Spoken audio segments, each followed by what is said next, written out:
Hello students, welcome to the Paramedico words. आज मैं discuss करने वाला हूँ बायोलॉजी के मोस्ट इंपॉर्टेंट क्वेश्चंस जो इंपॉर्टेंट होने के साथ साथ काफ़ी इजी भी हैं। और अगर आप पैरामेडिकल या नर्सिंग का एंट्रेंस एग्जाम देने जा रहे हैं तो उसके लिए आपके लिए स्पेशली ये बहुत ज़्यादा हेल्पफुल होने वाले हैं। साथ ही साथ अगर आप क्लास 11th और 12th में हैं तो भी उन बच्चों के लिए भी ये बहुत ज़्यादा क्वेश्चन हेल्पफुल होंगे। सो अगर आप चैनल पर नए हैं तो प्लीज़ चैनल को सब्सक्राइब कर दें एंड बेल आइकन को प्रेस कर दें ताकि इससे रिलेटेड और भी जो सीरीज़ आए क्वेश्चंस की वो आपके पास सबसे पहले पहुँचे। और अगर आपने अभी तक मेरा टेलीग्राम ग्रुप नहीं ज्वाइन किया है तो उसको भी ज्वाइन कर ले। वहाँ पर बायोलॉजी के notes and other study material provide किया जाता है। So without wasting time let's begin the video.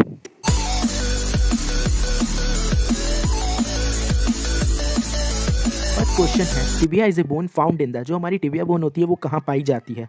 School, arm, leg या फेस? स्कल में, आर्म में, लेग में या फेस में? तो ये पाई जाती है लेग में। लेग में हमारी टिबिया भी पाई जाती है, फीमर भी पाई जाती है एंड पैटेला भी बोन होती है। सारी बोन्स लेग में होती हैं, उसी में से एक है टिबिया बोन। नेक्स्ट क्वेश्चन है, which is the largest gland in the human body? Human body में सबसे ज़्यादा लार्जेस्ट मतलब सबसे बड़ी ग्लैंड कौन सी होती है? जो कि है लीवर। लीवर क्या है? सारी ग्लैंड में सबसे ज़्यादा लार्जेस्ट साइज में होती है और ये मोर देन 500 वर्क करती है बॉडी में। वाटर हैज़ मैक्सिमम, वाटर की मैक्सिमम डेंसिटी कितनी हो सकती है? तो वो हो सकती है 4 डिग्री सेल्सियस। नेक्स्ट क्वेश्चन है, the scientific study of livings is called? Livings की साइंटिफिक स्टडी को हम क्या कहते हैं? वो कहते हैं biology. Biology is the living. अगर यहाँ पर आ जाता है कि प्लांट्स की स्टडी को तो हम बॉटनी कह देते हैं एंड एनिमल्स की जूलॉजी, बट यहाँ प्लांट्स एनिमल दोनों ही लिविंग्स हैं। लिविंग्स के लिए हम बायोलॉजी टर्म यूज़ करते हैं। नेक्स्ट है, the word biology has been derived from the word Greek. Greek word से हमारा बायोलॉजी वर्ड डिराइव्ड हुआ है। क्वेश्चन नंबर 6 है, according to the modern system of taxonomy living organisms have been classified into? जो हमारा modern system है taxonomy के, उसके अकॉर्डिंग लिविंग ऑर्गेनिज्म को कितने किंगडम में क्लासीफाई किया गया है? वो 5 किंगडम में क्लासीफाई किया गया है, जो कि किया है आर एच विटेकर ने। एंड अगर मैं बात करूँ, नेक्स्ट क्वेश्चन है, किंगडम प्रोटिस्टा। यहाँ पे थोड़ा सा स्प्रिंट है। Kingdom protista include, kingdom protista में कौन आते हैं? किंगडम प्रोटिस्टा में ना ही फंगी होते हैं, ना ही प्रोकैरियोट्स, ना ही प्लांटी। यहाँ में स्प्रिंटिंग है, प्लांटी लिखा है। किंगडम प्रोटिस्टा में प्रोटिस्टा तो प्रोटिस्ट ही इंक्लूड किए जाते हैं, तो option C is right. Next है, kingdom fungi includes. Kingdom fungi में कौन कौन से होते हैं? किंगडम फंगी में होते हैं, क्या मतलब कि किंगडम फंगी, इसमें ऑप्शन दिए हैं कौन सा फीचर्स किंगडम फंगी में इंक्लूड होगा। तो हमारे जो अलग अलग ऑप्शन है इसमें से हमारा ऑप्शन सी राइट है, क्योंकि जो फंगी होते हैं वो नॉन क्लोरोफाइलस होते हैं। इसमें लीफ नहीं होती है और साथ ही साथ इसमें स्टेम भी नहीं होता है। ये होते हैं थैलोफाइटिक, यानी कि इसमें थैलस होता है, बिकॉज फंगी जो होती हैं थैलस होती हैं, बट साथ ही मल्टी सेलुलर्स भी होते हैं। तो ऑप्शन सी राइट हो जाएगा, non chlorophyllous multi cellular thallophytic organisms. Next question है, question number 9, earthworm is included in? Earthworm को हम किस में इंक्लूड करते हैं? अर्थवॉर्म को इंक्लूड करते हैं किंगडम एनिमिलिया में, ना कि प्लांटी, प्रोटिस्टा एंड मोनरा। ये काफ़ी ज़्यादा ईजी क्वेश्चन है, पता भी होगा आपको। नेक्स्ट का question number 10, the study of organisms inhabiting the sea and ocean and the physical and chemical characteristics of their environment is? मतलब कि वो स्टडी ऑफ ऑर्गेनिज्म जो सी एंड ओशियन की, हम ऑर्गेनिजम्स की स्टडी करते हैं उनके फिजिकल कैरेक्टर्स और केमिकल कैरेक्टरिस्टिक को with the respect of their environment. So उस स्टडी को हम क्या कहते हैं? उस स्टडी को हम कहते हैं marine biology. Marine biology is the study of organisms inhabiting the sea and ocean.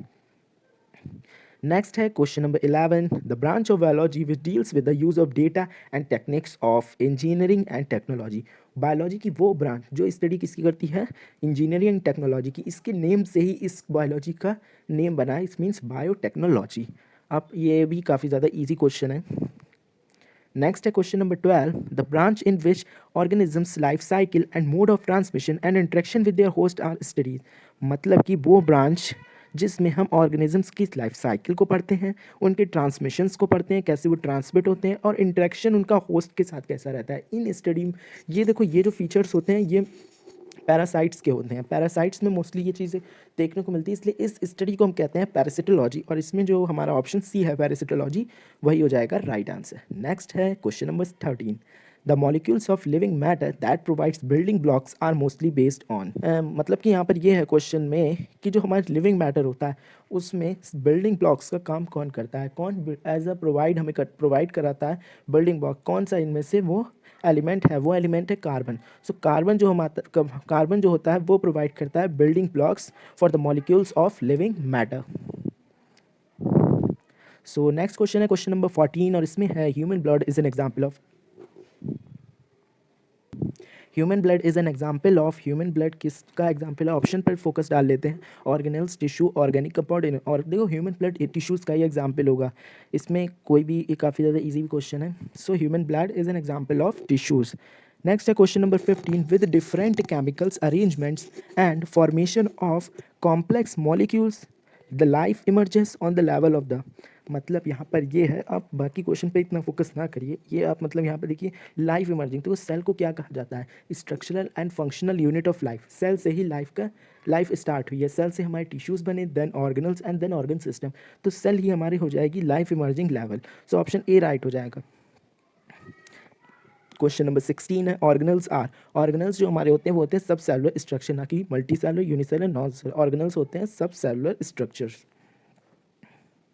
Next है functional unit of DNA, DNA की फंक्शन, जैसे कि हमारी लाइफ की यूनिट है सेल, वैसे ही डीएनए की यूनिट होती है, वो की होती है genes, genes are the functional unit of DNA, क्योंकि जीन्स से ही डीएनए फंक्शन करता है, इसीलिए उसको और फंक्शनल यूनिट भी कहा जाता है।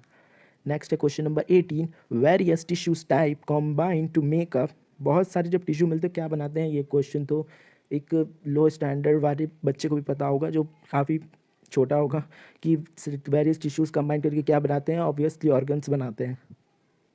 नेक्स्ट है टू और more populations of different species livings and interacting in the same area form, मतलब यहाँ पर ये है जब दो या दो से ज़्यादा पॉपुलेशन अलग अलग स्पीसीज़ की जब रहने लगती हैं एक एरिया में, तो उस हमें यहाँ पर ये टर्म है, ये याद करने वाली चीज़ है, जो कि होती है कम्युनिटी।